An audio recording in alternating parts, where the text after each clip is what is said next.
पोषण के बारे में। तो आप लोग को पोषण बहुत ही अच्छे से पता होगा। पोषण मतलब क्या है कि हम ऐसा कुछ पदार्थ खाएं, ऐसा कोई फल फूल खाएं कि जिससे मेरे शरीर में एक अच्छी सी एनर्जी बने, है ना। जैसे यहाँ पे आप लोग स्क्रीन पे ही देख रहे हैं, थंबनेल पर ही, कि यहाँ क्या बना है। यहाँ सेब है, ठीक है। यहाँ क्या है, सेब है। यहाँ आलू है, ये हो गया नाशपाती, गाजर हो गया, ठीक है। तो ये सारे न्यूट्रिशन है, यानी कि पोषण है, पोषण के लिए हमको हमारे शरीर के लिए आवश्यक है होते हैं। तो चलिए हम चलते हैं अब आगे इस लेसन में क्या क्या है, लेसन में पढ़ना शुरू करते हैं, ठीक है। तो सबसे पहले हम समझते हैं कि जैव प्रक्रम होता क्या है, ठीक है। जैव प्रक्रम क्या होता है, तो चलिए यहाँ हम देखते हैं कि वह सभी प्रक्रियाएं जो जीवों को जीवित बनाए रखने में सक्षम होती हैं उपचाई, यानी कि उपचाई या जैविक जीवन प्रक्रियाएं कहलाती हैं, है ना। जो ये होती हैं, ऐसा समझ लो कि जो हम क्रिया करते हैं हम खाने में, या हमारे खाने के लिए जो प्रोसेस होते हैं, खानों को पचाने के लिए प्रोसेस होते हैं, इनको हम क्या कहते हैं, जैव प्रक्रम कहलाता है। इसके अंतर्गत पोषण, ठीक है, इसके अंतर्गत क्या आएगा, पोषण, श्वसन, उत्सर्जन, परिवहन आदि, ये सब क्या है, इसके अंतर्गत कौन आएंगे, यानी कि जैव प्रक्रम के अंतर्गत हमको ये सब पढ़ना है। तो चलिए अब यहाँ समझते हैं उपचयी क्रियाएं क्या होती हैं, ठीक है। उपचयी क्रियाएं क्या होती हैं, तो उपचयी क्रियाओं के लिए हम यहाँ जानते हैं, तो वे क्रियाएं जिनमें सरल कार्बनिक पदार्थों से जटिल कार्बनिक पदार्थों का यानी संश्लेषण होता है, सरल से जटिल में संश्लेषण होता है, उसे उपचयी क्रियाएं कहते हैं। जैसे आप लोगों ने देखा होगा प्रकाश संश्लेषण। प्रकाश संश्लेषण जो है, आपको पता है कि हमारे द्वारा CO2 छोड़े गए CO2 से पेड़ पौधे क्या करते हैं, सूर्य के माध्यम से, सूर्य के प्रकाश के माध्यम से वो क्या बनाते हैं, प्रकाश संश्लेषण करते हैं, ठीक है। आगे हम प्रकाश संश्लेषण क्या होता है, कैसे होता है, पूरा डिटेल में पढ़ाने वाले हैं। आप लोग धैर्य बना के रखिएगा, हम एक से एक आपको बेस्ट क्वालिटी देंगे, ठीक है। चलिए और आगे हम अब चलते हैं। अगला क्या है, अपचयी क्रियाएं, ठीक है। अपचयी क्रिया क्या होती है कि वे क्रियाएं जिनमें जटिल कार्बनिक पदार्थ सरल कार्बनिक पदार्थों में विखंडित होते हैं, अपचयी क्रियाएं कहलाती हैं। जैसे श्वसन, श्वसन और पाचन। आपको पता है कि हमारे श्वसन यानी फेफड़े में ऐसा सिस्टम लगा होता है कि जिससे जो है हम जो सांस लेते हैं उनमें से ऑक्सीजन ही फेफड़े के अंदर यानी कि अंदर जाता है। फेफड़े में ऐसा सिस्टम लगा होता है कि बाकी सारी गैसों को वो वापस छोड़ देता है, ठीक है। चलिए और आगे देखते हैं। अब हम यहाँ शुरू करेंगे पोषण को पढ़ना, ठीक है। जो कि आप लोग अगर बुक आप लोग के पास रहेगी तो बुक से देखिएगा, हम एकदम टॉपिक वाइज चल रहे हैं, ठीक है। तो अब हम पढ़ना शुरू करेंगे पोषण क्या होता है। तो चलिए देखते हैं पोषण क्या है। जीवों को अपने जीवन चक्र को पूर्ण करने के लिए कई कार्बनिक तथा अकार्बनिक पोषक पदार्थों की आवश्यकता होती है। पोषक पदार्थ भोज्य पदार्थों में पाए जाने वाले रासायनिक पदार्थ होते हैं जिनकी उचित मात्रा शरीर को स्वस्थ रखने के लिए आवश्यक होती है। यानी कि हम इस जो पोषण रखते हैं, इनका काम क्या है कि हमारे शरीर में संतुलन बना कर रखें, यानी हमको ऊर्जा प्रदान करे, हमको स्वस्थ रखें। यानी अभी आगे हम बताएंगे कि इनका काम क्या है, हमको इनकी आवश्यकता क्यों होती है, ये हमारे लिए उपयोगी क्यों है, ठीक है। तो चलिए अब और आगे हम देखते हैं कि पोषण शब्द का मतलब क्या है। पोषण शब्द उन सभी क्रियाओं के कुल योग को प्रदर्शित करता है जिसमें कच्चे भोज्य पदार्थ को शरीर के उपयोगी पदार्थों में बदला जाता है।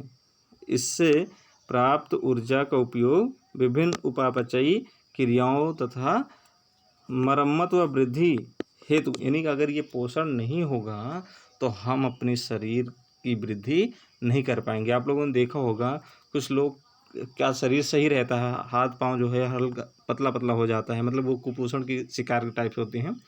मतलब इतना समझ लो कि अगर पोषण नहीं रहेगा तो वह इंसान स्वस्थ नहीं रहेगा। तो चलिए हम देखते हैं पोषण के लिए क्या क्या होना चाहिए। पोषण के लिए आपको सबसे पहले इधर से शुरुआत करते हैं कि सबसे पहले आपको पता होना चाहिए क्या होना चाहिए, खनिज। ठीक है, क्या होना चाहिए यहाँ आपको, खनिज होना चाहिए। मैंने यहाँ खनिज, उसके बाद में कार्बोहाइड्रेट। खनिज में आपको पता हो गया कि पालक हो गया और जो फल हैं जिससे आपको खनिज मिल सके। उसके बाद में कार्बोहाइड्रेट, कार्बोहाइड्रेट आपको पता है कि चावल वगैरह में मिलता है। फिर विटामिन्स हो गया, विटामिन्स आपको पता है कि फलों में विटामिन्स भी मिलते हैं। नींबू हो गया, नींबू में विटामिन सी मिलता है।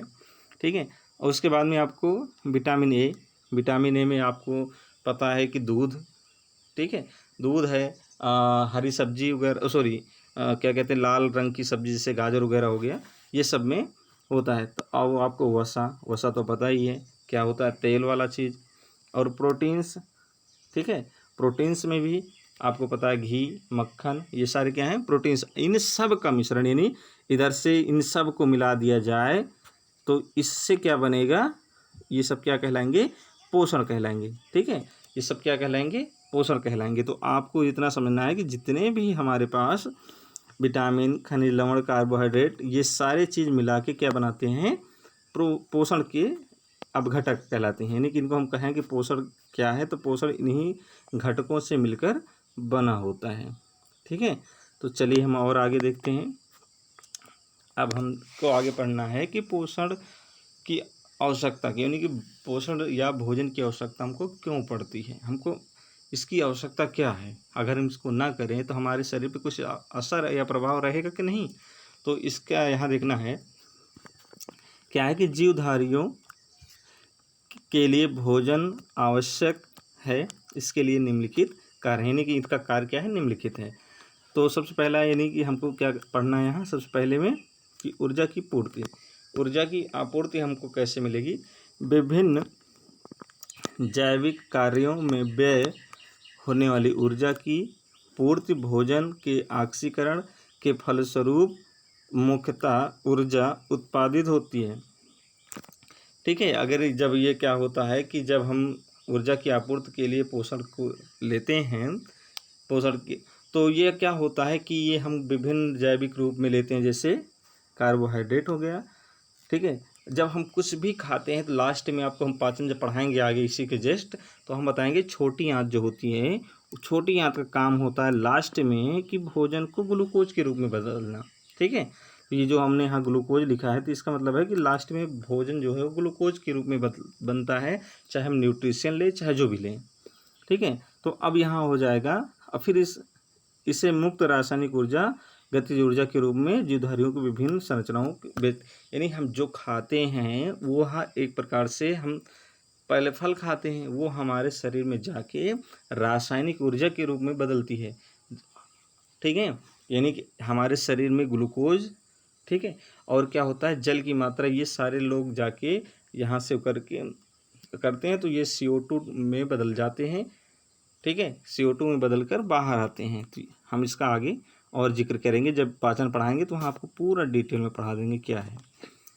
तो आगे आपको पढ़ना है कि शरीर की वृद्धि के बारे में, यानी कि ये हमारे शरीर की वृद्धि में कुछ इसका रोल है कि नहीं है।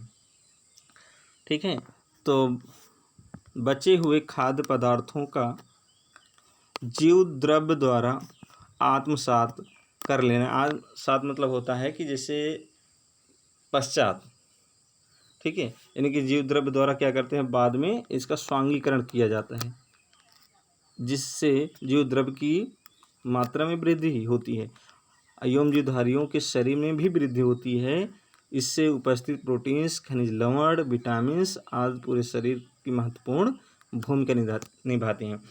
यानी कि जो बचा होता है भोजन, ठीक है, हम आपको पढ़ाएंगे तो बताएंगे कि बड़ी आंत जहाँ से छोटी आंत दोनों जुड़ती है, बड़ी आंत में जाकर ये स्वांगीकरण होता है, जो भोजन होता है वहाँ से यानी कि छोटी आंत से जब बड़ी आंत दोनों मिलता है तो उसको विलाई कहा जाता है। तो विलाई से स्वांगीकरण हो जाएगा ग्लूकोज के रूप में, बचे हुए जो भोजन होते हैं वो हमारे अपशिष्ट के रूप में निकाल दिए जाते हैं। तो स्वांगीकरण जब किया जाता है तो उसका मतलब है कि हमारे शरीर में वृद्धि के लिए उसके अंदर में प्रोटीन्स, खनिज लवण, विटामिन्स आदि जो होते हैं वो हमारे शरीर में माइटोकॉन्ड्रिया के पास चले जाते हैं, वहाँ से फिर वो क्रफ साइकिल होता है, क्रफ साइकिल के माध्यम से वो ऊर्जा सारे टूट जाते हैं, ठीक है। और फिर वहाँ एटीपी का निर्माण होता है।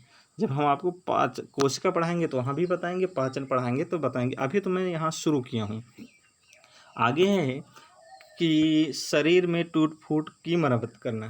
जैसे आपको पता है कि अगर कहीं आपके शरीर में हल्का से कट लग जाए, ब्लड निकलने लगे, तो आप क्या करते हैं कि घाव को अगर आप चाहते हैं कि ठीक हो जाए तो आप हल्का से खट्टा चीज़ खाना शुरू करेंगे तो जल्दी से जल्दी वो मरम्मत करेगा। यानी कि समझ लीजिए कि हमारे लिए वहाँ विटामिन भी काम करते हैं या अन्य कारक भी हैं कि जो हमारा काम करते हैं। तो इतना समझ लीजिए कि हमारे शरीर में जो भी टूट फूट होता है, कभी कोशिका विभाजन हुआ या कभी आरबीसी डब्ल्यूबीसी, जो भी जिसका भी विभाजन होना है वो हमेशा पोषण यानी न्यूट्रिशन के ही भरोसे पे होता है।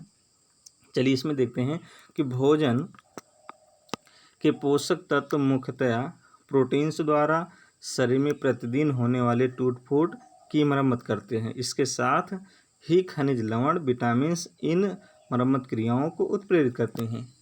तो यहाँ देखिए हमने जो हम बोल रहे हैं लगभग, देखिए हम जो आपको बता रहे हैं वो एक जर्नल भाषा में बता रहे हैं, लेकिन लिखित भाषा में आपको हम यहाँ पीपीटी के रूप में दे रहे हैं। तो आप लोग जब भी पढ़ने बैठिए तो कॉपी पेन को लेकर बैठिए, ठीक है। तो हम आप लोग को जल्द ही और आगे के वीडियो भेजने वाले हैं। तो आप लोग को अगर सेशन अच्छा लगता है तो कमेंट लाइक करिए। अगर आप लोग ऐसे जुड़े रहोगे तो हम आपको 100% एक भी क्लास बिना मिस किए हुए जब भी टाइम लगेगा आपको हम भेजते रहेंगे वीडियो। चलिए आगे है रोगों से रक्षा। आपको पता है अगर हमारे शरीर में न्यूट्रिशन ज़्यादा रहेगा यानी डब्ल्यूबीसी आरबीसी ज़्यादा रहेगा तो हमारे अंदर में क्या आएगा, कोई रोग लग सकता है? नहीं लग सकता है ना। तो इसका काम क्या है कि संतुलित, अगर हम अच्छा भोजन करेंगे तो क्या होगा, संतुलित भोजन हमारे शरीर की प्रतिरोधक क्षमता को बढ़ाने में सहायक होते। अब पता चला कि 3 दिन का बासी भात खाओगे तो क्या होगा आपको बताओ। तो आपको पता ही है कि उसमें फंगस लग गया है, तो फंगस लग जाएगा तो आपके शरीर में तो खुद ही उसको आने की अनुमति दे दिए हो। यानी कि हमको क्या करना है, संतुलित भोजन करना है। आजकल लोग क्या करते हैं कि जिनके घर में थोड़ा खाना वाना बनाने वाले मम्मी पापा बिजी रहते हैं किसी काम में, तो कहते हैं भैया रखा है उसी को खा लो। मतलब कि देखो अच्छी बात है बासी खा लो, लेकिन उसको देख के ये पता चले कि वो संतुलित नहीं है, अच्छा नहीं है, महक रहा है, लेकिन आपको भूख लगी है तो आप खा ले रहे हैं, तो इससे आपके शरीर में दिक्कतें हो सकती हैं, ठीक है। तो भोजन के अवयव होते हैं जैसे प्रोटीन्स, विटामिन्स, खनिज लवण आदि इनके कार्य के लिए अत्यंत महत्वपूर्ण पोषक पदार्थ हैं।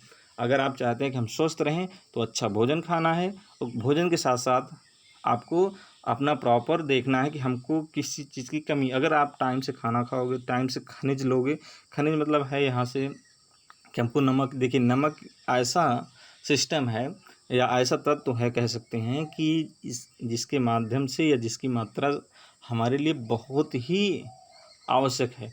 मतलब ये नहीं, इसको हम ज़्यादा सेवन नहीं कर सकते हैं। अगर ये कहीं कहीं रामबाण भी साबित होता है, जैसे हमारे शरीर में अगर कभी ब्लड की बीपी अगर कम होता है तो बीपी बढ़ाने का काम करता है, ठीक है।